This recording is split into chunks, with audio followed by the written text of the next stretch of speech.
সুপ্রিয় দর্শক, আপনাদের সকলকে আমন্ত্রণ জানাচ্ছি আমাদের আজকের পাবলিক টক দেখবার জন্য। আসসালামু আলাইকুম। আজকে আমাদের সাথে রয়েছেন যুক্তরাজ্য প্রবাসী বিশিষ্ট আইনজীবী এবং মানবাধিকার কর্মী ব্যারিস্টার শরীফ হায়দার মৃদুল। ওনাকে আমরা আমন্ত্রণ জানিয়েছি সমসাময়িক বিভিন্ন প্রেক্ষাপট নিয়ে, বাংলাদেশের রাজনৈতিক প্রেক্ষাপট এবং বর্তমানে সমসাময়িক ঘটনাগুলো নিয়ে কথা বলবার জন্য আমাদের আজকের পর্বে। জনাব ব্যারিস্টার শরীফ হায়দার মৃদুল, আপনাকে স্বাগত আমাদের সাথে আজকে যোগদানের জন্য। ধন্যবাদ জাফর খান, and আসসালামু আলাইকুম to everyone. ধন্যবাদ। আমি প্রথমে যে বিষয়টি নিয়ে আপনার দৃষ্টি আকর্ষণ করতে যাচ্ছি আজকে, বিশেষত আপনি জানেন সম্প্রতি একটি রাজনৈতিক দলের আত্মপ্রকাশ ঘটেছে বাংলাদেশে, এবং সেটি হচ্ছে, আমি যদি বলি বিশেষত্ব বা বৈশিষ্ট্য, বিশেষ বৈশিষ্ট্য, তাহলে সেই জায়গাতে যদি আমি আগাই, তাহলে দেখা যাচ্ছে যে সেটি তরুণ প্রজন্মদের নিয়ে গঠিত একটি রাজনৈতিক দল। এটি নিয়ে অনেক আশা ভরসা, এটি নিয়ে অনেক আলোচনা সমালোচনা, এটি নিয়ে অনেক অপেক্ষা, অনেক কিছুই এটির সাথে যুক্ত ছিল। অবশেষে ইতিমধ্যে সেই দলটির আত্মপ্রকাশ ঘটেছে বাংলাদেশের রাজনৈতিক অঙ্গনে। এই বিষয়টি নিয়ে আপনার সার্বিক মূল্যায়ন, এবং একই সাথে আমার একটি সম্পূরক প্রশ্ন আছে দলটির আত্মপ্রকাশ বিষয়ক প্রশ্নের সাথে। সেটি হচ্ছে যে অনেকে এটিকে কিংস পার্টি তকমা দিচ্ছে।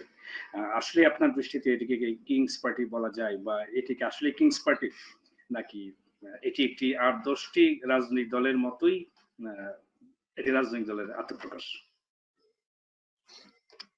ধন্যবাদ জাফর খান। আপনি বলার আগেই আসলে কিংস পার্টি এই ওয়ার্ডটা আমার মাথায় ঘুরতেছিল। আমি আসতাম ওইটাতে। এনিওয়ে, আমরা আসলে গত ৩-৪ দিনের যদি বাংলাদেশের নিউজ মিডিয়া, অ্যাকচুয়ালি ৩-৪ দিন না, আমরা যদি আসলে সেই আগস্টের পরবর্তী সেপ্টেম্বর থেকে এখন পর্যন্ত বাংলাদেশের রাজনীতিকে একটু পর্যবেক্ষণ করি, আমরা দেখব যে এটা খুবই মানে এক্সপেক্টেড ছিল যে এই পার্টিটা আসবে, এবং আমরা বাংলাদেশের সাধারণ নাগরিক এবং অন্যান্য রাজনৈতিক দল আসলে এই পার্টিকে ওয়েলকাম জানাইছে। আমরা যদি দেখি যে ফেসিস্ট আওয়ামী লীগ ছাড়া মোটামুটি বিএনপি থেকে শুরু করে যত পার্টি আছে সবাই গত পরশুদিন মনে হয় তাদের যে আহ, মানে ওয়েলকামিং ইভেন্ট ছিল, সেখানে সবাই উপস্থিত ছিল এবং অফিসিয়ালি সমস্ত পার্টি এবং সাধারণ মানুষ এই পার্টিকে ওয়েলকাম জানিয়েছে। যদিও আমরা যদি একটু ব্যাকগ্রাউন্ডে যাই, অবভিয়াসলি আমি এটা বলবো না যে আপনার জুলাই আগস্টের যে রেগুলেশন ছিল সেই রেগুলেশন শুধুমাত্র এই এই পার্টি বা এই তরুণদের দ্বারা হয়েছে তা না। রেগুলেশনটা বাংলাদেশের সবার, এবং বাংলাদেশের আপামর জনতা এবং সমস্ত রাজনৈতিক দল other than Awami League was actively behind this regulation.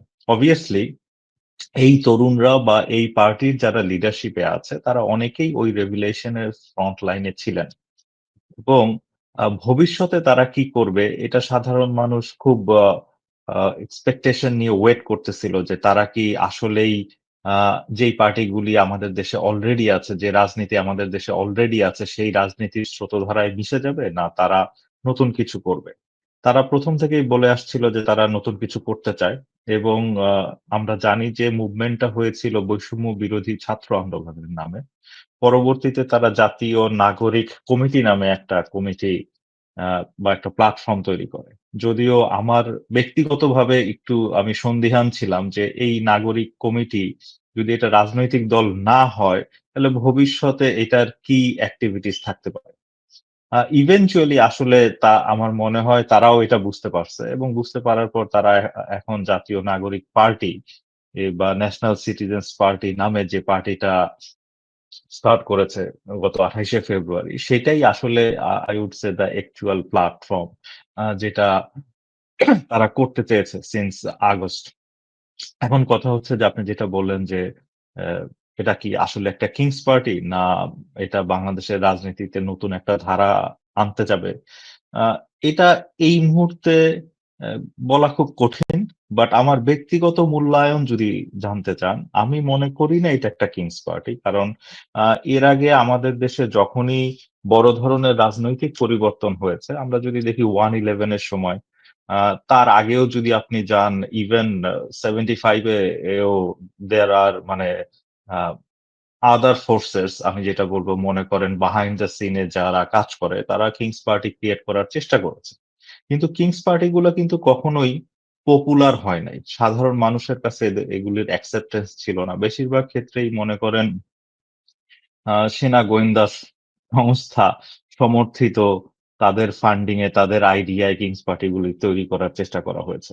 But সাধারণ মানুষের কাছে রিচ করার জন্য যে প্রিন্সিপাল, এথিক্যাল মূল্যবোধ, সেগুলি ওই কিংস পার্টির কখনোই ছিল না। হয় এই জন্যই সেগুলি কখনো টিকতে পারেনি। বাট এই পার্টিটার সাথে আমার মনে হয় মৌলিক দিক থেকে ওই কিংস পার্টির অনেক ডিফারেন্স আছে।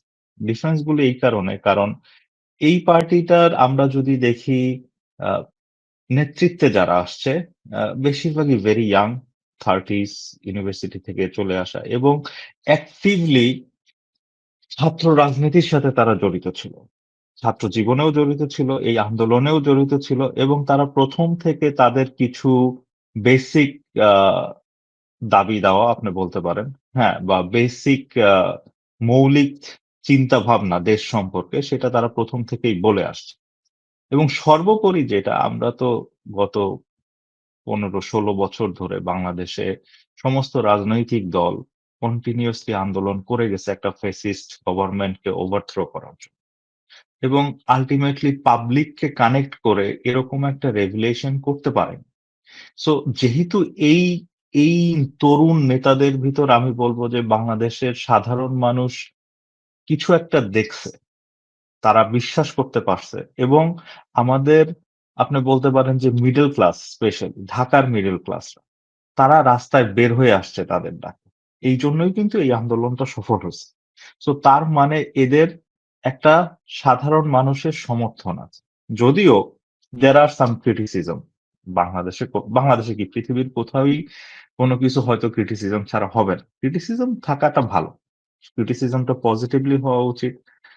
এরা, আমি মনে করি যে কেবল ইন এ বেবি স্টেজ, মানে কেবল তারা গঠন করতেছে। হ্যাঁ, তারা মানিক মিয়া এভিনিউতে বিশাল সমাবেশ করেছে 28 তারিখ, যেখানে তাদের আই থিঙ্ক 171 জনের নতুন কমিটি গঠন করা হয়েছে, বা প্রথম সারির যে 10-12 জন নেতা, তারা তাদের বক্তব্য তুলে ধরছে, এবং হাজার হাজার মানুষ ওখানে জয়েন করছে। বাংলাদেশের শুধুমাত্র তাদের দলের লোক না, অন্যান্য দলের লোকেরাও হয়তো ওখানে যেয়ে তাদেরকে সাধুবাদ জানাইছে বা ওয়েলকাম করছে, এবং এটা একটা ভেরি গুড সাইন। এর আগে যত কিংস পার্টি হয়েছে আপনি দেখবেন, গুলশান বনানী বা পুরানা পল্টনে হয়েছে, ডিজিএফআই সাপোর্টের, এরকম পাবলিক সমর্থন নিয়ে, পাবলিক সেন্টিমেন্টকে টাচ করে মৌলিক পরিবর্তন আনার কথা বলে কোনো পার্টি আসে না।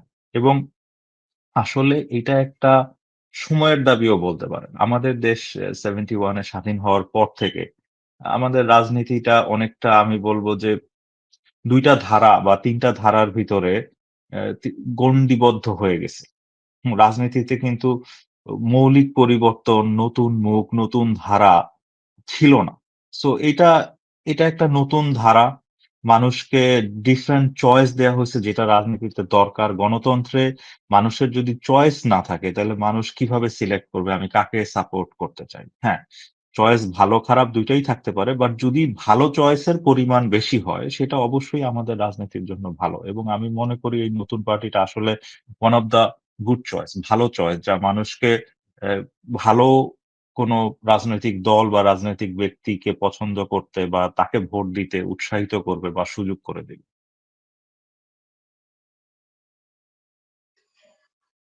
আহ, আপনি নিজে বিভিন্ন সংগঠনের সাথে যুক্ত রয়েছেন আমরা যতটুকু জানি, যুক্তরাজ্যে প্রবাসী হিসেবে, এবং সেখানকার নাগরিক হিসেবে, মানে বাংলাদেশের বংশোদ্ভূত নাগরিক হিসেবে। তো সেই জায়গা থেকে নিজে বিভিন্ন সংগঠনের সাথে যুক্ত থাকা, নিজের কর্মী হিসেবে কাজ করা বিভিন্ন সময়, একজন মানবাধিকার কর্মী হিসেবে আপনি কাজ করছেন।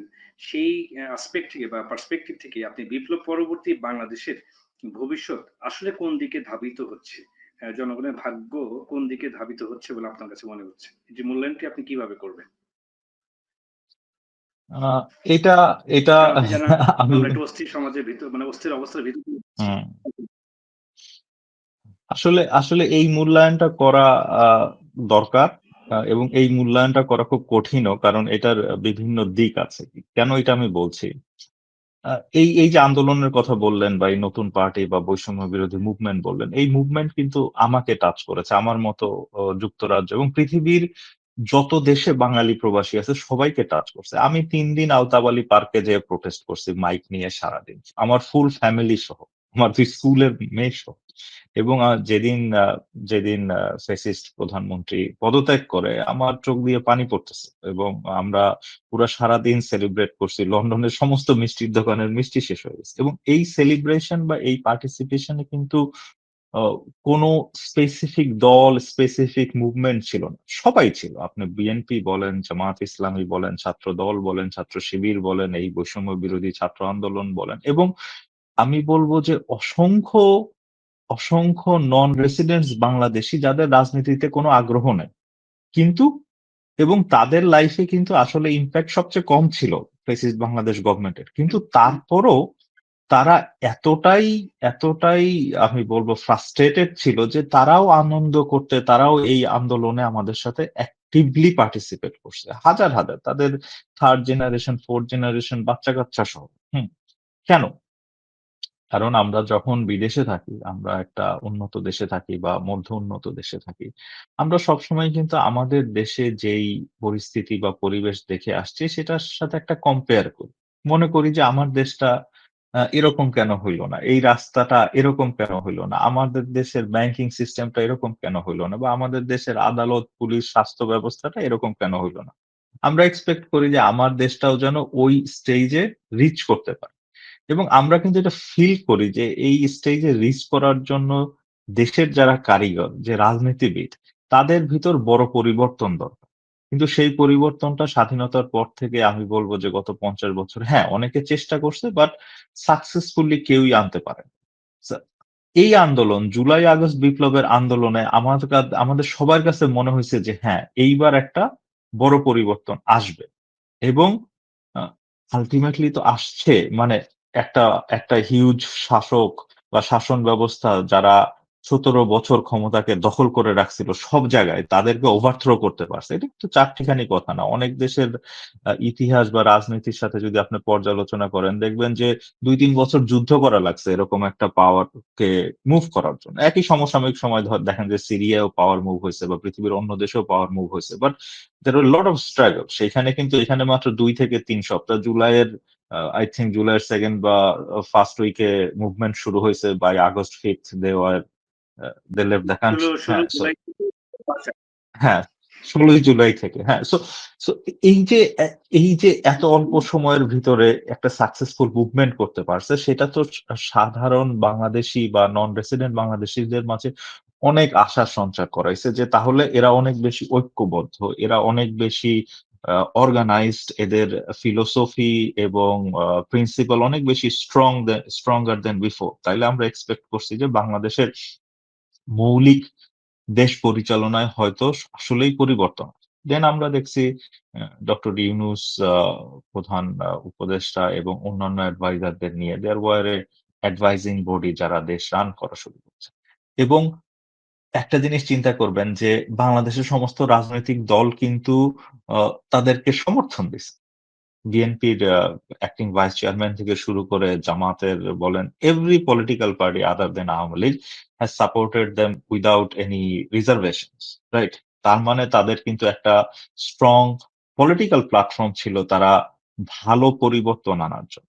কিন্তু আজ মনে করেন 6 মাস পরে বাংলাদেশের অনেক নাগরিকই কিন্তু কাইন্ড অফ আশাহত, ফ্রাস্ট্রেটেড, এবং তারা যতখানি আশা করছিল তার আহ, খুব একটা কাছাকাছি বা কিছুই পায় নাই ইন ওয়ান ওয়ে। এটার পিছনে, হ্যাঁ, এটার পিছনে অনেকে আর্গুমেন্ট দিতেছে যে this is a very young government, 6 মাস হয়েছে, তুমি একটা যুদ্ধরত দেশ বা একটা এরকম 17 বছরের মানে যা মনে চায় করা সরকার করে গেছে, সেটার থেকে তুমি কতটুকু এক্সপেক্ট করতে পারো? হ্যাঁ, বাট সাধারণ কিছু জিনিস, আমাদের দেশে সাধারণ মানুষের চাহিদা কিন্তু খুব বেশি না। আমরা কি চাই? আমরা চাই আমার বাসায় যেন আমি রাত্রে শান্তিতে ঘুমাইতে পারি। রাস্তায় যখন আমি বের হইতেছি আমার মোবাইলটা যেন হাইজ্যাক করে নিয়ে না যায়, রাইট? মানে আপনি 70% জেনারেল মানুষের ডিমান্ড তো হচ্ছে আমার ব্যক্তিগত লাইফটা যেন শান্তিতে চলতে পারে। কিন্তু লাস্ট ফিউ মান্থস বাংলাদেশের শান্তি শৃঙ্খলা পরিস্থিতি তো আসলে খুবই খারাপ অবস্থায় পৌঁছেছে। এবং আমার যারা বন্ধু-বান্ধব বা আত্মীয়স্বজন দেশে যায় বলে যে প্রতি প্রতিদিন ১০-১১ টা এখন বাস হাইজ্যাক হয়ে যায়। যে স্কুল ছাত্রছাত্রীদের সহ বাস হাইজ্যাক হয়ে যায়। আপনাকে 40টি বাসে ডাকাতি হয়েছে গাছফিলে পাবনাতে হাইওয়েতে হ্যাঁ, সো সো এইটা গতকালকে হয়েছে। হ্যাঁ, এটা তো এটা তো এক্সপেক্টেড না। যেখানে যেখানে আ মানে এটা অবশ্যই বর্তমান অ্যাডমিনিস্ট্রেশন এবং শান্তি শৃঙ্খলা রক্ষাকারী যেই এজেন্সি গুলা আছে তাদের ভিতর আমি বলব সিনক্রোনাইজেশন এর হিউজ প্রবলেম।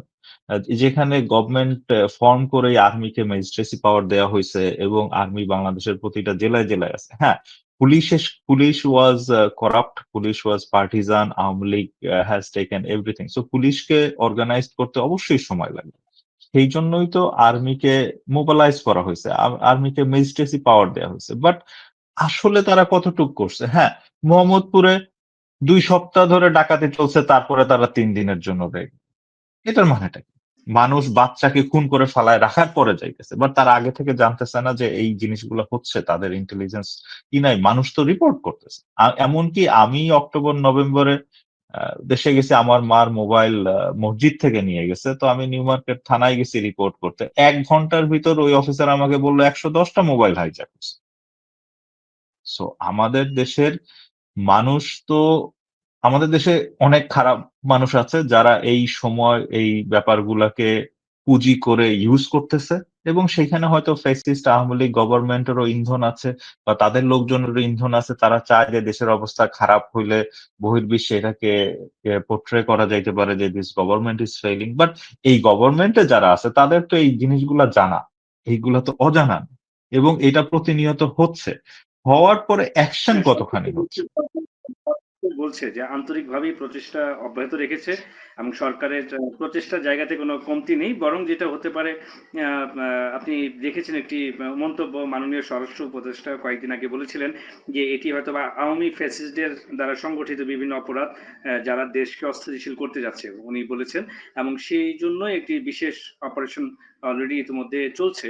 ডেভিল হান্ট অপারেশনের পরবর্তীতে এটিও চলছে এখন বিশেষ অভিযান। তো সরকার তো চেষ্টা করে যাচ্ছে। তাহলে ঘাটতি বা কমতি কোন জায়গাতে মনে হচ্ছে একজন আইনজীবী হিসেবে আপনার কাছে? অবশ্যই ঘাটতিটা যারা ইমপ্লিমেন্ট করতেছে তাদের ভিতর। আপনি যদি কম্পেয়ার করেন 9/11 এর সময় জাফর ভাই আই এম সিউর আপনি দেশে ছিলেন। হ্যাঁ?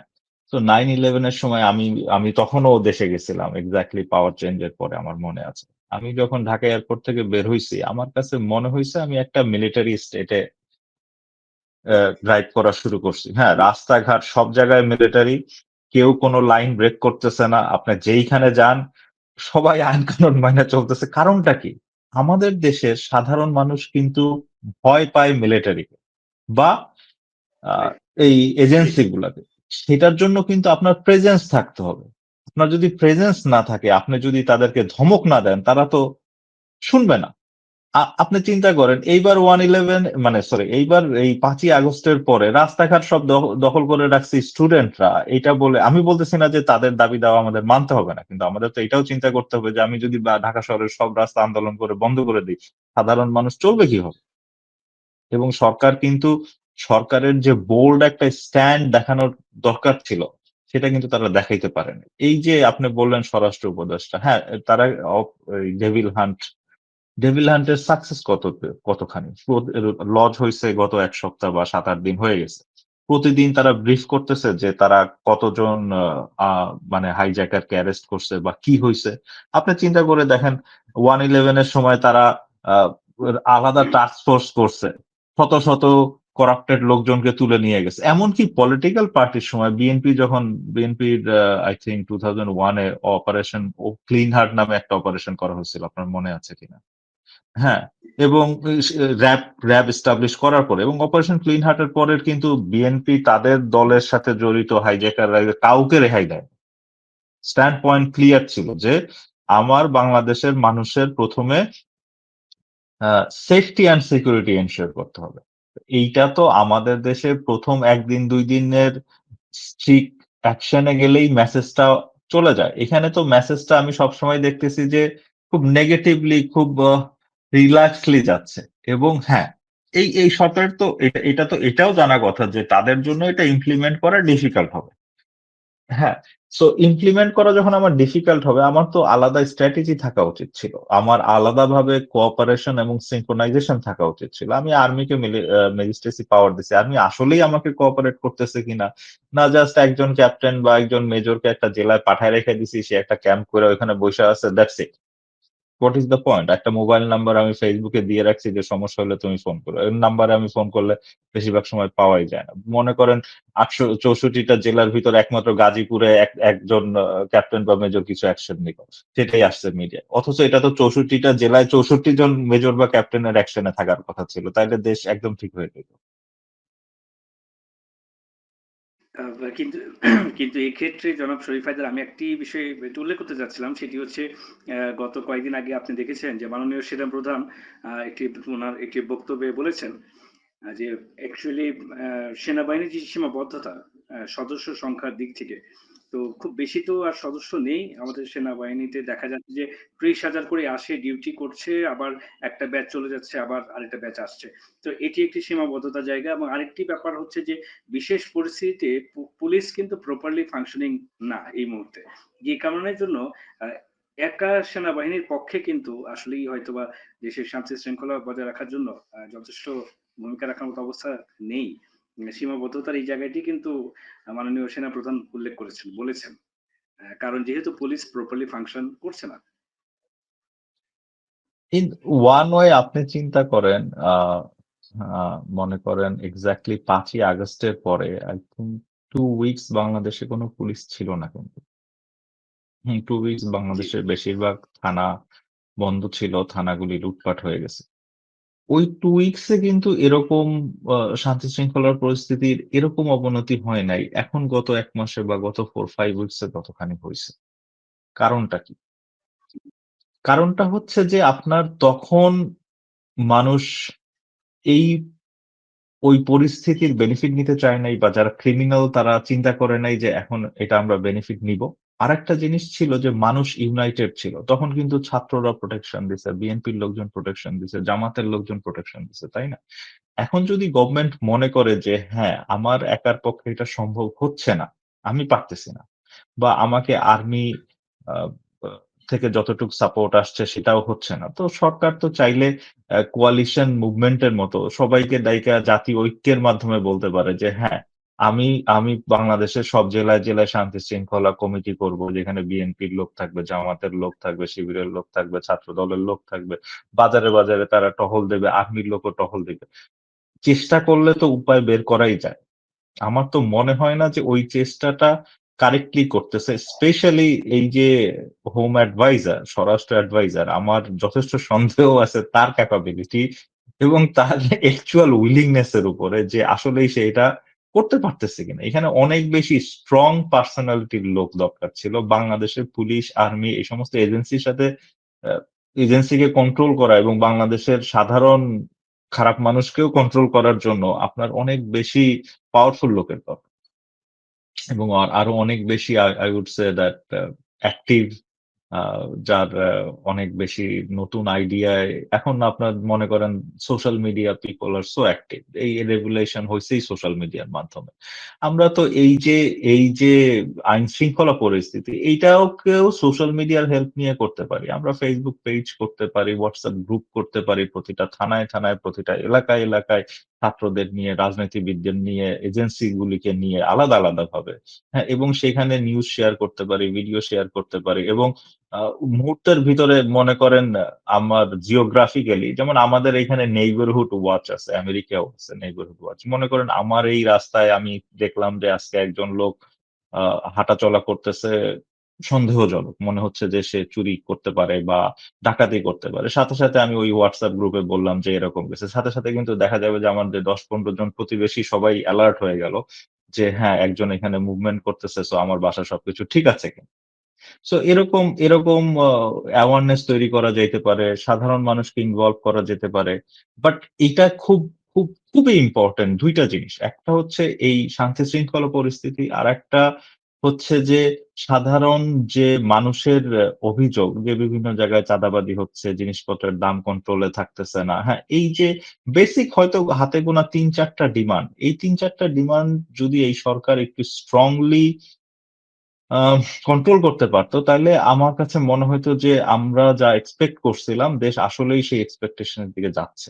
বাট এই যে ফেইলিউর টা মানুষকে কিন্তু আশাহত করে ফেলতেছে। মানুষ মনে করতেছে যে যেই লাউ সেই কদুস। আসলে হ্যাঁ, রেগুলেশন হইছে, একটা ফ্যাসিস্ট গভর্নমেন্ট চলে গেছে। বাট আল্টিমেটলি আমাদের জীবনের মানের, আমাদের শান্তি, সুখে, আমাদের লাইফ এ কোন পরিবর্তন আসতেছে না। মানুষ অনেকটাই এখন ডিপ্রেসড হয়ে গেছে।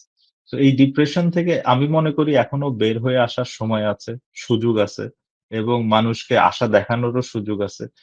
এবং সেটা করা উচিত।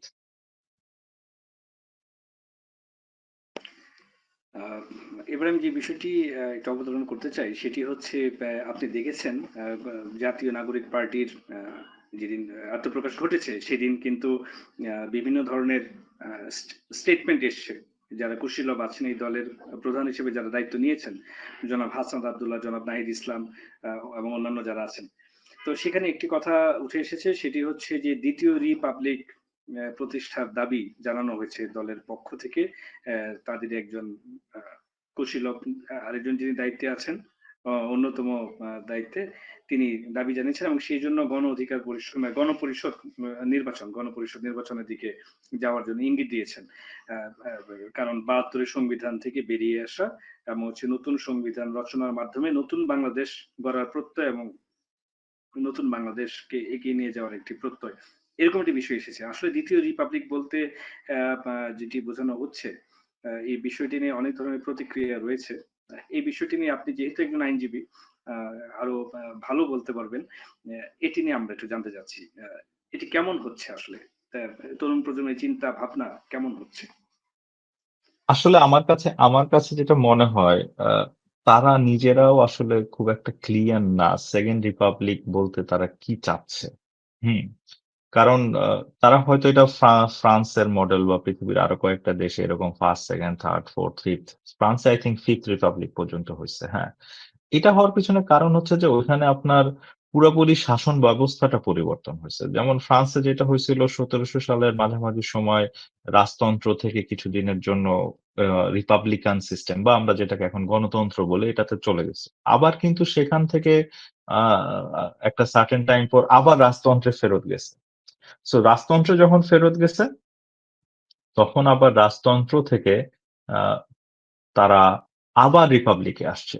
সো এরকমভাবে বেশ কয়েকবার আপনি বলতে পারেন যে আমি যেটা বলতেছিলাম যে তারা যে রিপাবলিকের কথা বলতেছে, আ ফ্রান্সের ফার্স্ট রিপাবলিক হইছে 1792 থেকে 1804 যখন রিভলিউশনারি ফ্রান্স বা এরকম আমাদের দেশে যে এরকম একটা রিভলিউশন এর মাধ্যমে যখন আ ও গণতন্ত্রের একটা স্টার্টিং আমি বলব শুরু হয়েছিল। দেন কিন্তু এটা আবার শাসকদের হাতে বা কিংডমের কাছে চলে গেছিল। দেন সেকেন্ড রিপাবলিক হইছে ১৮৪৮ থেকে ১৮৫২ ৪ বছরের জন্য। তারপরে আবার মোনার্কিতে চলে গেছে। দেন থার্ড রিপাবলিক হইছে ১৮৭০ থেকে ১৯৪০ সাল। ফ্রান্সে এখন মনে হয় ফিফথ রিপাবলিক অনগোয়িং যেটা 1958 এর পরে হইছে। ওয়ার্ল্ড ওয়ার 2 এর পরে হইছে। তো এখন আমাদের দেশের সাথে আসলে আ ফ্রান্সের বর্তমান রিপাবলিক 1958 থেকে তারা বর্তমান যে গণতান্ত্রিক ধারা চলতেছে। এখন ওরকমভাবে চিন্তা করে এরা হয়তো এটা বলছে যে আমরা একটা বড় রেগুলেশন করেছি। রেগুলেশন এর মাধ্যমে আমরা আ যে গভর্নমেন্ট আনছি আমরা এটা একটা রিপাবলিক বলতে চাই বা কিন্তু আসলে গ্রামাটিক্যালি বা লিগ্যাল ভাবে এই জিনিসটা বলাটা আমার মনে হয় ঠিক না। ঠিক না এই কারণে, কারণ আমাদের দেশের বাংলাদেশের যে সৃষ্টি, এটা কিন্তু সৃষ্টিটাই গণতান্ত্রিকভাবে। মানে আমরা তখনই একটা রেগুলেশন এর মাধ্যমে বা একটা যুদ্ধের মাধ্যমে আমাদের দেশকে আলাদা করে এস্টাবলিশ করছি।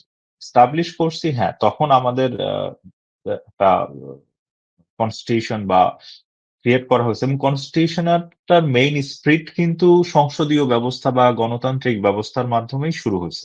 হ্যাঁ, পরবর্তীতে এটা পরিবর্তন হয়েছে। কখনো আমরা প্রেসিডেন্সিয়াল গভর্নমেন্টে ছিলাম, কখনো প্রাইম মিনিস্টার হেড ছিল, স্টেট হেড, কখনো আমাদের সেনা শাসক ছিল। বিভিন্ন সময় আমাদের দেশের রাজনৈতিক পরিবর্তন এসেছে। হ্যাঁ? বাট আমাদের যে 71 এর যে স্পিরিট অফ দ্য কান্ট্রি বা আমি যেটা বলব যে বাংলাদেশ সৃষ্টির যে স্পিরিটটা, সেটা তো তখনই রেভলিউশনারি ছিল। তখনই তো জনগণের জন্য ছিল। তখনই তো পাবলিকের জন্য ছিল।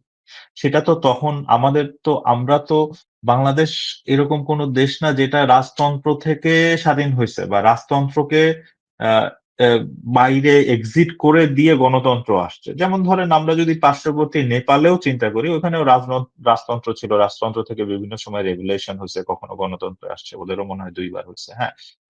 বাট আমাদের দেশে কিন্তু কখনোই রাজতন্ত্র ছিল না।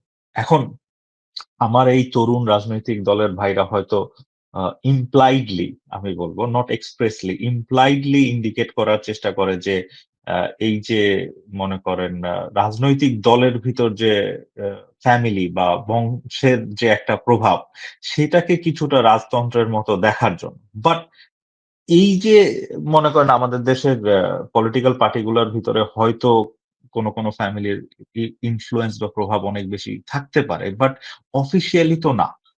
ঠিক আছে? হ্যাঁ, তাদের নেতৃত্বে হয়তো পরিবার কেন্দ্রিক হতে পারে। সেটার জন্য আলাদা কনস্টিটিউশন থাকতে পারে। সেটার জন্য ওই দলগুলার ভিতরে পরিবর্তন বা সংস্কার আসতে পারে। হ্যাঁ, আমাদের দেশের আপনি যেটা বললেন যে তারা 2nd রেভুলেশন এবং রিপাবলিক চাচ্ছে, তাই তো? হ্যাঁ, এই যে আমরা দ্বিতীয় আমরা হ্যাঁ, এটা বলতে আসলে কি চাইতেছি আমরা? হ্যাঁ, আমরা আমাদের কনস্টিটিউশন এর চেঞ্জ চাচ্ছি বা ৭২ এর কনস্টিটিউশন থেকে ৭২ এর কনস্টিটিউশন এর পরে তো অনেক বড় অ্যামেন্ডমেন্ট সবসময় হইছে। ঠিক আছে? রেগুলারই হচ্ছে। হ্যাঁ, কনস্টিটিউশন একটা আছে। কনস্টিটিউশন অ্যামেন্ড করা তো এরকম কনস্টিটিউশন তো এরকম না যে আমি কোন কিছু অ্যামেন্ড করতে পারব না। চাইলে আমি কনস্টিটিউশন এর উম নামটা বা ফ্রন্ট পেজটা রেখে ভিতরে সবকিছুই অ্যামেন্ড করতে পারি। গণতান্ত্রিকভাবেই করতে পারি। ঠিক আছে? হ্যাঁ। আ এটার জন্য তো আমার মনে হয় না যে আ আ নতুন একটা রিপাবলিক বা আ তারা যেটা বলতেছে এটার দরকার আছে। এবং আরেকটা ব্যাপার হচ্ছে যে তারা আসলে এটা কিভাবে করবে? মানে আমি একটু সন্দিহান ওইখানে। যে তারা বলতেছে যে হ্যাঁ, আমরা মানে তারা মানে আপনি যদি ওরকম রিপাবলিকের কথা চিন্তা করেন নির্বাচনের মাধ্যমে জনগণের কাছ হুম। গণপরিষদ নির্বাচনের মাধ্যমে সেটির সম্মতি আদায়ক্রমে তার পরবর্তীতে হয়তোবা আ সংশোধনের যে পদ্ধতি বা যা কিছু আসবে সেই বিষয় নিয়ে। এখন এখন আমাকে তো রিয়ালিস্টিক চিন্তা করতে হবে। গণপরিষদ বা জনগণের যে পার্টিসিপেশন আমি কিভাবে চাবো? The only way is probably ask for a গণভোট, রাইট? আপনি গণভোটটা কিভাবে চাবেন? গণভোট একটা ইস্যুতে হইতে পারে যে আমি এইটা চাই, হ্যাঁ বা না বা ১টা ২টা ইস্যুতে হইতে পারে।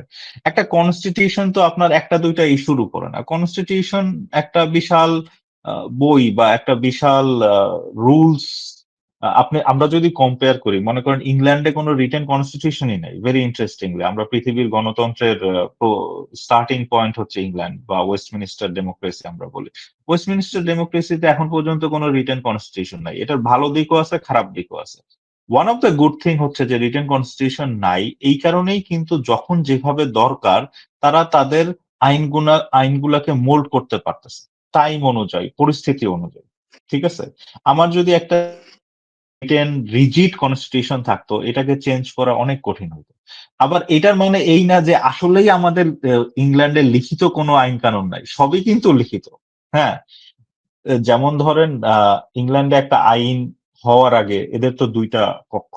Lower cabinet and higher cabinet বা House of Commons and House of Lords. এটা কিন্তু ২ কক্ষেই ডিবেট হচ্ছে। হ্যাঁ, মানুষের পার্টিসিপেশন হচ্ছে।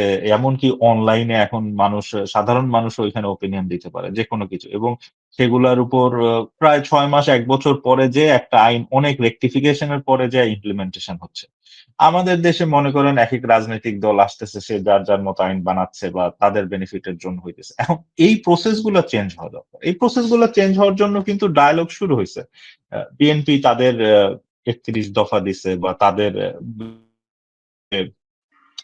প্রপোজাল, তারাও কিন্তু বলতেছে যে তারা ২টা ক্যাবিনেট চাচ্ছে। ঠিক আছে? একজন প্রাইম মিনিস্টার ২টা টার্মের বেশি থাকতে পারবে না। হ্যাঁ, এবং মানুষের পার্টিসিপেশন এবং কিভাবে সংস্কার হবে সেটা তারা চাইছে। এবং অন্যান্য রাজনৈতিক দলও কিন্তু তাদের কথাগুলি বলছে। এখন তারা একটা নতুন রাজনৈতিক দল করছে। তারাও কিন্তু বলতে পারে যে আমরা আমরা এই পরিবর্তন চাই। ঠিক আছে? এবং সবগুলি মিলিয়ে একটা পরিবর্তন, যেই গভর্নমেন্টই ইলেকশনের পরে আসবে তারা এটা করতে বাধ্য হবে। ঠিক আছে? সেটা বিএনপি হোক, জামাত হোক, এরা হোক, যারাই আসুক। কারণ তারা যদি এটা না করে তাইলে তো ওই যে জুলাই আগস্টের যে স্পিরিট, সেই স্পিরিটের এগেইনস্টে চলে যাওয়া হবে। এবং এখন আমার কাছে মনে হয় না যে বাংলাদেশের কোনো রাজনৈতিক শক্তি অতখানি ফেসিস্ট ওয়েতে চিন্তা করার সাহস পাবে। সো আমার কাছে মনে হয় না যে তাদের এই সেকেন্ড রেভুলেশন বা তারা যেটাকে করতে চাচ্ছে এটা আসলে কতখানি ফিজিবল বা কতখানি তারা চিন্তা ভাবনা করে বলতেছে। হ্যাঁ, তাদের আমাদের মৌলিক পরিবর্তন দরকার। আমাদের কনস্টিটিউশনে মৌলিক পরিবর্তন দরকার। আমাদের গণতন্ত্র কিভাবে কাজ করে সেখানেও মৌলিক পরিবর্তন দরকার। ঠিক আছে? এবং সেটার জন্য তো আ আপনি 18 কোটি মানুষের ভোট চাইতে পারেন না কনস্টিটিউশনের লাইন কিভাবে লেখা হবে বা আইন কিভাবে লেখা হবে সেটা প্র্যাকটিক্যাবলি ফিজিবল না। ঠিক আছে? হ্যাঁ, আবার আমাদের দেশে এখন যে গণতান্ত্রিক ধারা প্রচলিত আছে, যে মনে করেন আমাদের এখন ৩০০ এমপি ইলেক্টেড হয়ে আসতেছে গত ৫০ বছর ধরে। হ্যাঁ? আপনি বললেন যে আমি এই সংসদে এইভাবে রাখবোই না। আমার ২ টা ক্যাবিনেট হবে, এতজন এমপি হবে বা স্থানীয় পর্যায়ে এইভাবে আসবে। এখন এই পরিবর্তনগুলা তো আপনি একটা ইন্টেরিয়াম গভর্নমেন্টকে দিয়ে করাইতে পারবেন টেকনিক্যালি। কারণ তখন এই কোয়েশ্চেনটাও চলে আসবে যে তাদের রাইট ছিল কিনা এটা করার জন্য। তারা তো আ আমরা ২০-২৫ জন অ্যাডভাইজার নিয়ে একটা ক্যাবিনেট করে দিছি যে তারা তাদের মেইন দায়িত্ব হচ্ছে যে ১ বছর, ১.৫ বছর বা ২ বছরের ভিতর হুম, একটা জনগণের আ পার্টিসিপেশন এ ফেয়ার ইলেকশন দিয়ে একটা রাজনৈতিক সরকারের কাছে, ভোটের ইলেক্টেড রাজনৈতিক সরকারের কাছে পাওয়ারটা দেয়া। হ্যাঁ, তখন ওই সরকারের সেই সংসদ আছে, পাওয়ার আছে, তারা ওইটাকে চেঞ্জ করতে পারে। আমি কনস্টিটিউশন এর এই ধারা রাখবো বা ৭২ এর কনস্টিটিউশন এর আমি একটা ধারাও রাখবো। কোন সমস্যা নাই। আমি পৃথিবীর সবচেয়ে ভালো গণতান্ত্রিক দেশ বা যেটার সাথে আমরা কম্পেয়ার করতে পারি, সেইখান থেকে আমি সব ধারা নিয়ে আসবো বা আমি চিন্তা করব যে আমার ডেমোক্রেসিকে আমি এইভাবে চালাবো। সেটা তো ওই সংসদের ভিতর ডায়ালগের মাধ্যমে করা সম্ভব। এবং সবচেয়ে দুঃখজনক যেটা আমার কাছে মনে হয়, আপনি যদি দেখেন যে ৫ই আগস্টের আগে এই সমস্ত রাজনৈতিক ফ্রন্ট লাইন গুলি কিন্তু একসাথে ছিল। আদার দেন আওয়ামী লীগ।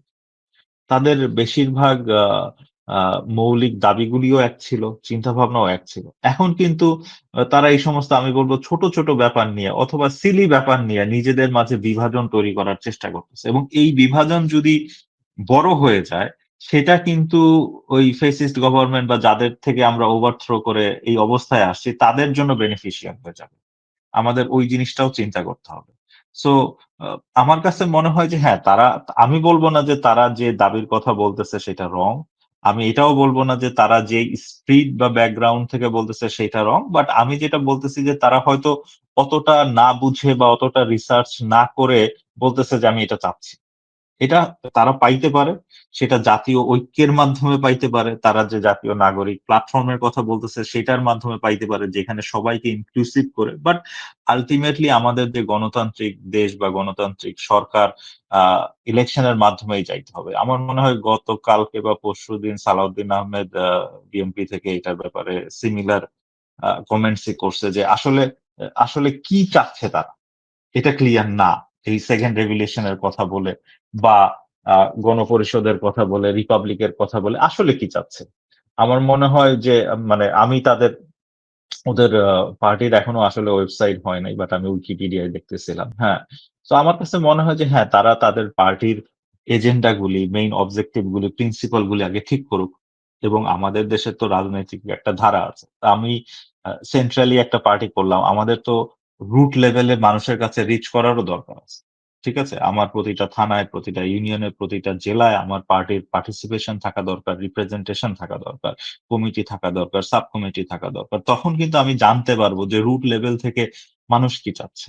হ্যাঁ, আমাদের যদি স্থানীয় নির্বাচন ব্যবস্থা বা জাতীয় নির্বাচন ব্যবস্থায় পরিবর্তন দরকার এবং এই কাঠামোতে পরিবর্তন দরকার, হ্যাঁ, সেটা আমার একটা পার্টির এজেন্ডা হইতে পারে। যে হ্যাঁ, আমি এটা যদি আমার পার্টি ক্ষমতায় আসে বা যেই পার্টি ক্ষমতায় আসে, আমি যদি অপোজিশনও থাকি, আমি এইটাকে এক্সিকিউট করার চেষ্টা করব। ঠিক আছে? এই যেমন পৃথিবীর উন্নত দেশগুলোর ডেমোক্রেসির সুন্দর দিক কি জানেন? অনেক সময় কিন্তু গভর্নমেন্ট অপোজিশন পার্টির পলিসি ইমপ্লিমেন্ট করতেছে। যদি ওই পলিসি আমার কাছে আমার দেশের জন্য ভালো হয়। ঠিক আছে? সো এই যে গণতান্ত্রিক ধারাবাহিকতা, দেশের জন্য সবাই একসাথে কাজ করার মেন্টালিটি, এই মেন্টালিটি গ্রো করা দরকার। আমি খুব ছোট করে কয়েকটি বিষয় আমি জানতে চাই, খুবই ছোট করে, জনাব শরীফ হায়দার। সেটি হচ্ছে একটি বিষয় হচ্ছে জনাব হাসান আব্দুল্লাহ একটি কথা উল্লেখ করেছেন তার বক্তব্যে, সেটি হচ্ছে যে বাংলাদেশের মানুষ কখনো স্বপ্ন দেখতে পারে না যে যেই শ্রেণীর যেই গোত্রের যেই বর্ণেরই হোক না কেন, যে আমি আগামীতে প্রধানমন্ত্রী হব। এই কালচারটা বাংলাদেশে ডেভেলপ হয়নি, অতএব এখন থেকে বাংলাদেশের মানুষ যেন সেই স্বপ্ন দেখতে পারে এবং যে কোনো মানুষ যোগ্য থাকলে যে কোনো বর্ণের গোত্রের যাই হোক না কেন, সেই জন্য প্রধানমন্ত্রী হওয়ার স্বপ্নটা দেখতে পারে। এটি একটি বিষয় ছিল। এটি আপনার কাছে কেমন লেগেছে কথাটি? এবং দ্বিতীয় হচ্ছে যে আপনি একটু এই দলের যে দর্শন বা যে অবস্থান, যে তাদের কনসেপশন বা পারসেপশন অতটা ক্লিয়ার না, এই বিষয়ে কি আসলে মনে হয় যে এই দলটি গঠনের পিছনে বা এই দলটির নীতিগত বা আদর্শে চর্চার জায়গাতে কোনোভাবে বিদেশি কোনো প্রেসক্রিপশন কাজ করছে কিনা? আহ, এই এই দুটি বিষয়ে আমি একটু ছোট করে জানতে চাইবো আপনার কাছ থেকে। কারণ আমাদের দেশে কিন্তু এই কালচারটা আসলে আমরা দেখেছি স্বাধীনতার পরে। হুম, আমরা তো দেখে আসলাম যে দুটো দলের মাঝেই বাংলাদেশের সরকার আবর্তিত হলো, সব সময় ঘুরপাক খেলো। হুম, মাঝখানে শুধু এরশাদ সাহেবের সরকার পতনের পর থেকে তো বিএনপি আওয়ামী লীগ, বিএনপি আওয়ামী লীগ এইভাবেই গেল। আর আসলেই তো বাংলাদেশের সাধারণ মানুষ কি স্বপ্ন দেখতে পারে? আপনার কাছে মনে হয় যে আমি একদিন প্রধানমন্ত্রী হব, এই দেশের রাষ্ট্রপতি হব, এই দেশের বড় কোনো পর্যায়ে আমি যাবো, মানে সরকারি কোনো বড় কোনো পর্যায়ে যাব, এই স্বপ্নটা কি দেখতে পারে? ভারতের মতো ভারতে কিন্তু পারে। ভারতে কিন্তু একজন ট্যাক্সি ক্যাব যিনি ড্রাইভার, উনিও কখনো স্বপ্ন দেখতে পারে যে ওনার বাচ্চাটাকে হয়তো উনি প্রধানমন্ত্রী বানাবেন। আহ, আমেরিকাতে দেখতে পারে যে সে যেই হোক না কেন, তার যোগ্যতা থাকলে সে একজন প্রেসিডেন্ট হতেও পারে। তো সেই পরিবেশটা তো বাংলাদেশে হয়েছে কিনা এতদিন পর্যন্ত, কি দেখলেন? আর সেটির আলোকেই হাসান আব্দুল্লাহ বলেছেন এটি। প্রথমত হাসনাত আব্দুল্লাহ যেটা বলছে, দিস ইজ ভেরি ওয়েলকামিং। হ্যাঁ, আমি এটাকে সাধুবাদ জানাই। তবে আমি একটু ডিসঅ্যাগ্রি করি যে বাংলাদেশে এই পরিস্থিতি ছিল না বা নাই একদমই, এটা আসলে ঠিক ঠিক না। তাহলে ডক্টর ইউনূস আজকে আমাদের চিফ অ্যাডভাইজার হইতে পারতেন। হ্যাঁ, এবং ডক্টর ইউনূসকে কিন্তু 2008 সালেও বা আই থিঙ্ক 2006 সালে যখন করা হয়, তখনও কিন্তু তাকে কেয়ারটেকার গভর্নমেন্টের হেড করার প্রপোজাল দেওয়া হয়েছিল। হ্যাঁ, হ্যাঁ, আমাদের দেশের রাজনীতিতে ২ টা ধারা ছিল। বাট এই ২ টা ধারায় বলতে পারেন যে হয়তো আমাদের দেশের আ আপনি যেটা বললেন যে প্রধানমন্ত্রী হওয়ার স্বপ্ন দেখা যায় না। প্রধানমন্ত্রী হওয়ার স্বপ্ন দেখাটা যায় না বলা ঠিক না। বলতে পারেন যে মানুষ হয়তো দেখার সাহস পায় না। তো সাহসটা তো আসলে মানুষের ব্যক্তিকেন্দ্রিক। হ্যাঁ, মানুষকে পাইতে হবে। ঠিক আছে? আবার অনেক সময় আছে যে আমরা ধরেই নেই যে এই পরিবার থেকেই আসবে বা আমরা ধরেই নেই এরাই করবে। হ্যাঁ? এই ধরে নেয়া থেকে তো আসলে আমাদের বের হয়ে আসতে হবে। ইন ওয়ান ওয়ে তারা কিন্তু বলতেছে না যে আমরাই থাকবো। বা তারা যদি বলেও যে আমি নাম বলতে চাচ্ছি না। যে আমি এই পরিবারের, আমি লিডারশিপ এ থাকবো। আমি আপনি এজ এ সাধারণ মানুষ তো যে উই ক্যান চ্যালেঞ্জ ইট। না, ঠিক আছে, আপনি আমার সাথে আ ভোটে আসেন, আমার সাথে নেতৃত্বের ডিবেটে আসেন। যদি আপনি টিকতে পারেন তাইলে থাকেন। ঠিক আছে? এখন আমাদের দেশের প্রেক্ষাপটে এরকম চ্যালেঞ্জ খুব কম মানুষ করার বোল্ডনেস বা সাহস ছিল বা আছে আপনি বলতে পারেন। সো সেই সাহস বা ওপেননেস টা এই তরুণরা দেখাইছে এবং হাসনাত আব্দুল্লাহ মনে হয় এই জিনিসটাকে ইন্ডিকেট করছে যে আমরা এটা সবার জন্য ওপেন করে দিচ্ছি। হ্যাঁ, গণতন্ত্র মানেই তো তাই। আসলে এটা সবার জন্যই ওপেন হওয়ার কথা ছিল ১ম থেকেই। এখন এই ক্ষেত্রে আমাদেরও কিছু আমাদের দেশের সাধারণ মানুষের লার্নিং বা সাধারণ মানুষের সীমাবদ্ধতা আছে। আমরা কিন্তু মনে করেন লিডারশিপ, আমি যেটা বলি লিডারশিপ এর ডাইভার্সিটি কেন আসে নাই? আমরাই তো নেতা মানি না। আপনি চিন্তা করেন ইন এ ওয়ে, যদি একদম রিয়েল কম্পারিজনে যাই, যদি আওয়ামী লীগ বা বিএনপির ভিতরে এই পরিবারের নেতৃত্ব ছাড়া অন্য কেউ নেতৃত্বে আসতে চায়, তাইলে প্রতিটা দলে 7-8টা গ্রুপ হবে এবং আপনি এদেরকে ইউনাইটেডই করতে পারবেন। So, এটা কেন হচ্ছে? কারণ আমরা ওই ব্লাড লাইনের বেসিসে যখন লিডারশিপ আসতেছে তখন আমরা এটাকে চ্যালেঞ্জ করছি না, কিন্তু তার বাইরে যখন আসছে তখন আমরা কনস্ট্রাকটিভ ওয়েতে চ্যালেঞ্জ করতেছি না, কিন্তু আমরা সবাই যার যার মতো আমি একমাত্র নেতা হিসেবে ডিক্লেয়ার করে বসতেছি। ফলে ইউনাইটেড ফ্রন্টটা থাকছে না।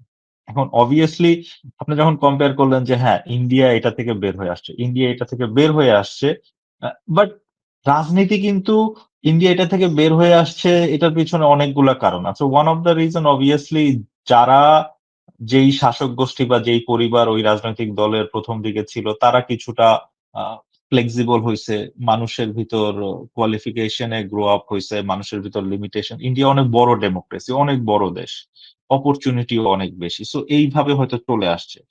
ইন ওয়ান ওয়ে বাংলাদেশের সাথে ইন্ডিয়ার কম্পারিজন করাটা ভেরি ডিফিকাল্ট, কারণ ওইখানে আবার আঞ্চলিক রাজনীতি গুলাও আলাদা, এক একটা অঞ্চলের এক এক রকম রাজনীতি আছে। আমাদের দেশটা আসলে অনেক ছোট।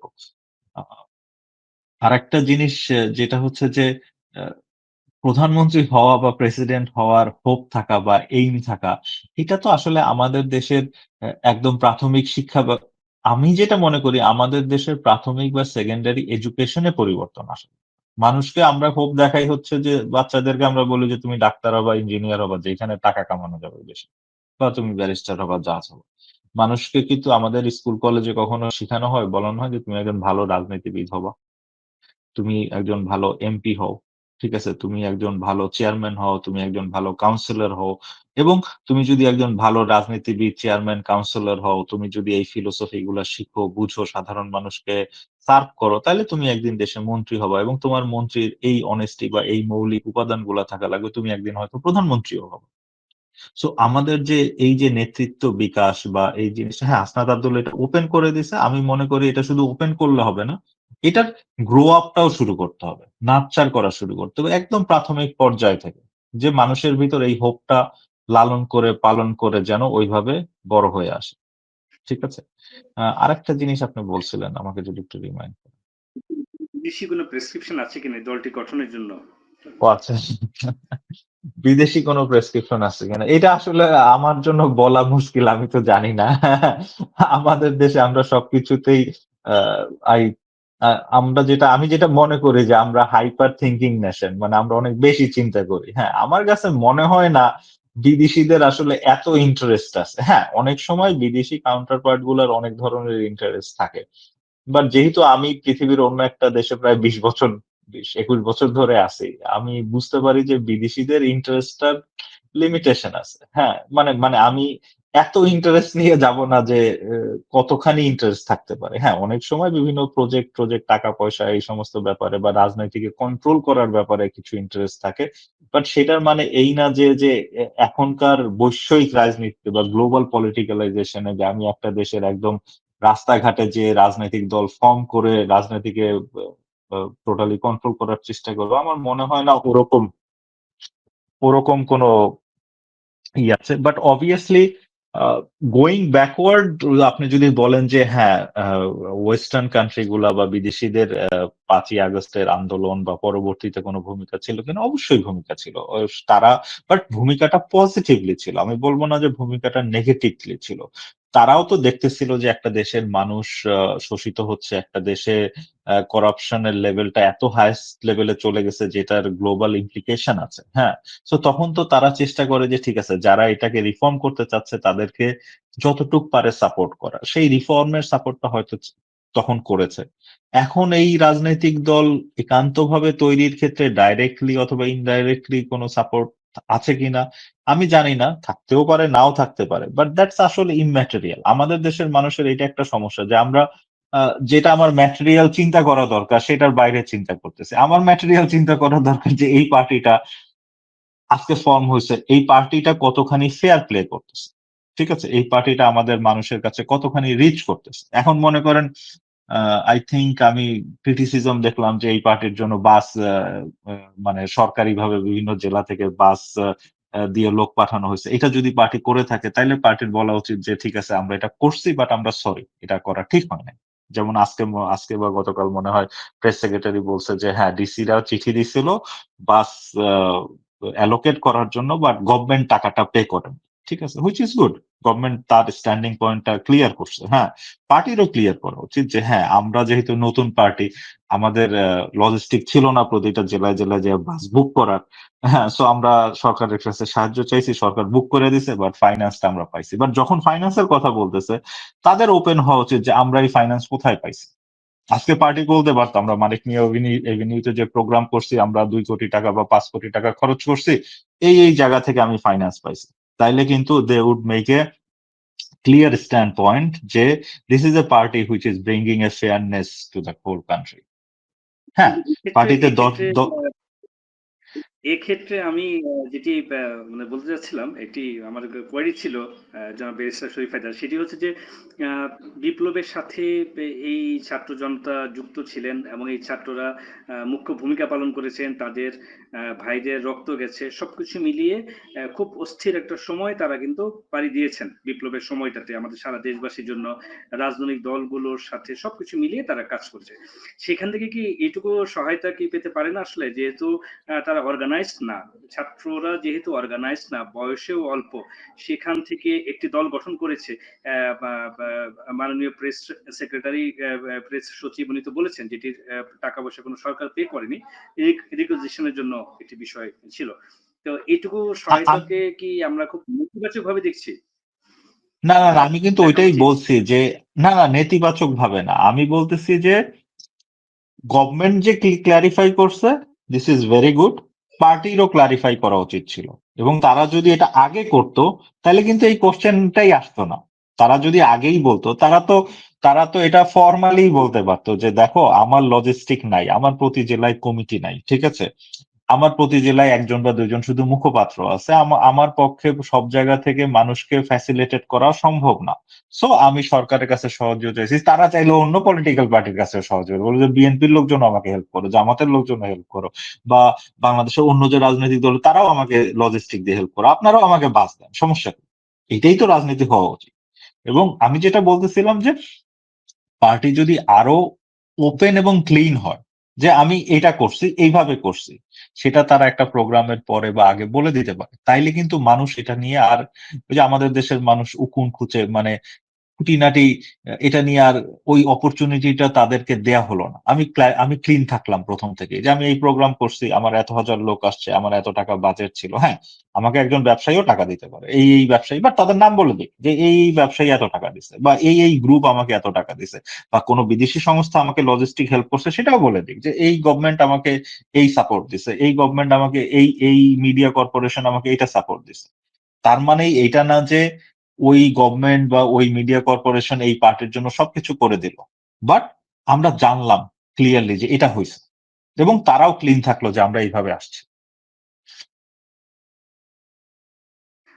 একদম সব শেষে চলে এসেছি অনুষ্ঠানে, সেটি হচ্ছে আমি এটা শেষ প্রশ্ন রেখে শেষ করব আজকে আমাদের এই পর্বটি। সেটি হচ্ছে যে দেশের মানুষ কোনো না কোনো ভাবে গতকাল সেদিনের যে অনুষ্ঠান হয়েছে, এই রাজনৈতিক দলের আত্মপ্রকাশের সেই যে অনুষ্ঠান, সেখানে যখন জনসাধারণ অংশগ্রহণ করেছে, সবার মুখে মোটামুটি একটি কথাই ছিল যে তারা পরিবারতন্ত্র থেকেই মুক্তি চায়, তারা একটি নতুন দলকে দেখতে চায়, ক্ষমতায় দেখতে চায়, দেশের কাণ্ডারি হিসেবে তাদেরকেই চাই, একটি রাজনৈতিক নতুন একটি পরিচ্ছন্ন দল আসুক, এরকম বিভিন্ন ধরনের মন্তব্য জনগণের পক্ষ থেকে এসছে।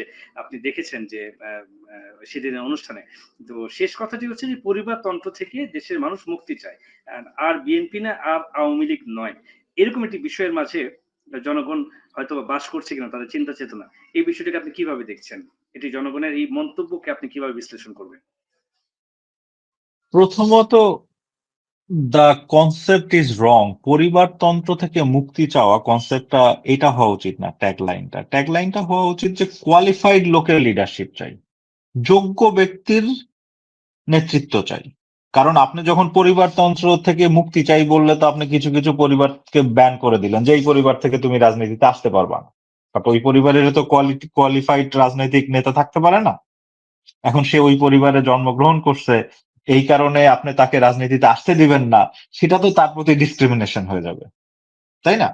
সো রাজনৈতিক নেতা কোয়ালিফাইড ভাবে হওয়া উচিত, যোগ্য রাজনৈতিক নেতা হওয়া উচিত, এবং একটা সিস্টেমের মাধ্যমে বা প্রপারলি আসা উচিত। সেটাই, সেই গুণগত পরিবর্তন আনা উচিত। এটা কিন্তু বিএনপি তাদের ৩১ দফায়ও বলছে, আওয়ামী লীগ ছাড়া বাকি সমস্ত রাজনৈতিক দলই বলছে। ঠিক আছে? এখন অবভিয়াসলি আওয়ামী লীগের এখন এক্সিস্টেন্সই নাই, আমরা জানি না। সো সেখানে যদি সমস্ত রাজনৈতিক দল একত্রিত হয় যে হ্যাঁ, আমাদের নেতা এইভাবে সিলেক্টেড হবে বা এইভাবে ইলেক্টেড হবে, তার এই কোয়ালিফিকেশন লাগবে, আমরা এইভাবে তাকে আমাদের নেতা বানাবো। ঠিক আছে? এখন তখন যদি সে একজন প্রাক্তন মন্ত্রীর ছেলে হিসেবে পরিবারের ওইখানে আসতে পারে, ওই কোয়ালিফিকেশন গুলা মিট করে, আপনি তো তখন বলতে পারবেন না যে তোমার বাবা এমপি ছিল বা মন্ত্রী ছিল, তুমি এই কারণে হইতে পারবা না, তাই না?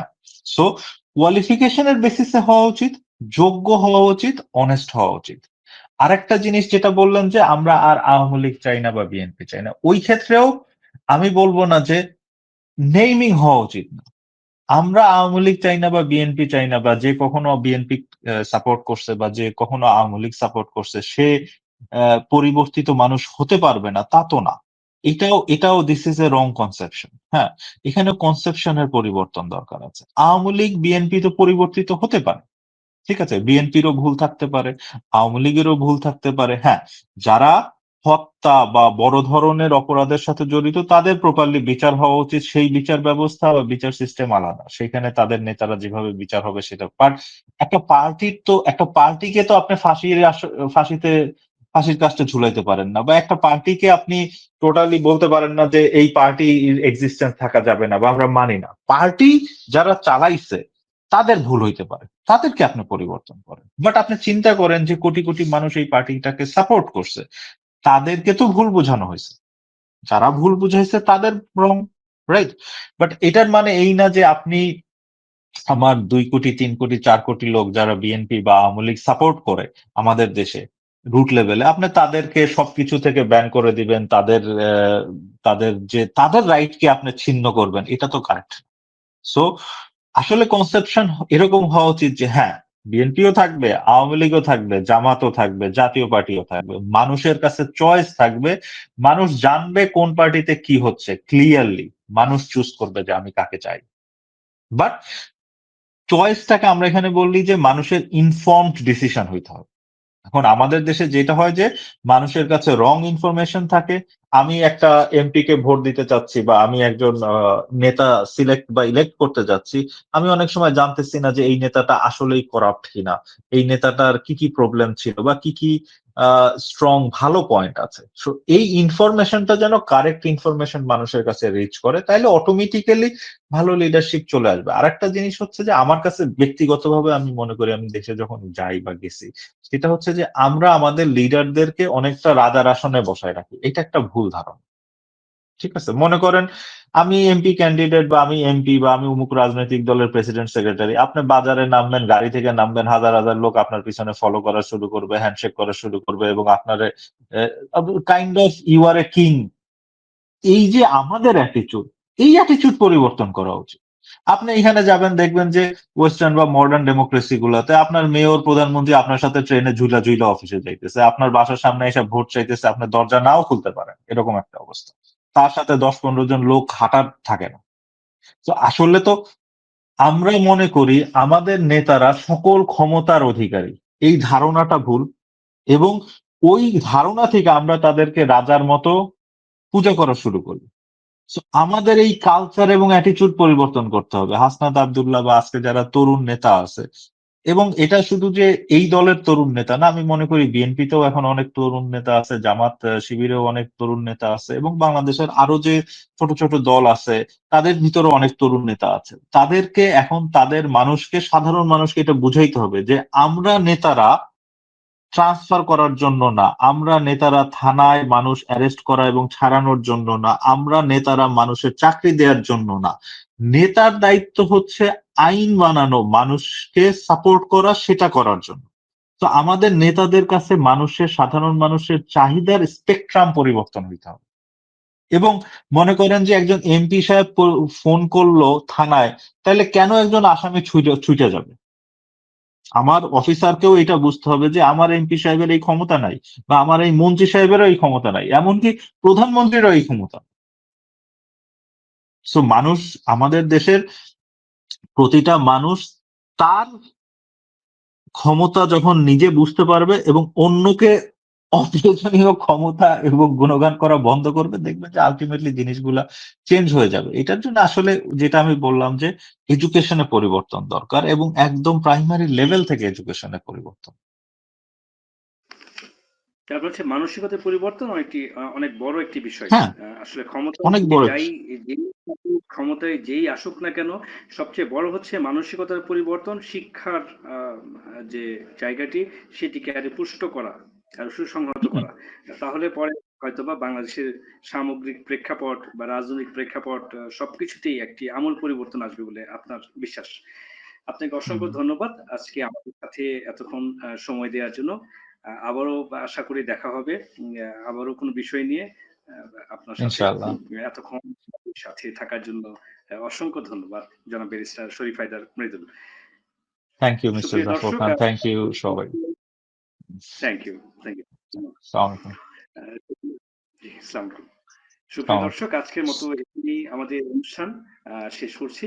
আপনাদের সবাইকে ধন্যবাদ জানিয়ে আবারও দেখা হবে নতুন পর্বে, নতুন কারোর সাথে এবং নতুন কোনো বিষয় নিয়ে।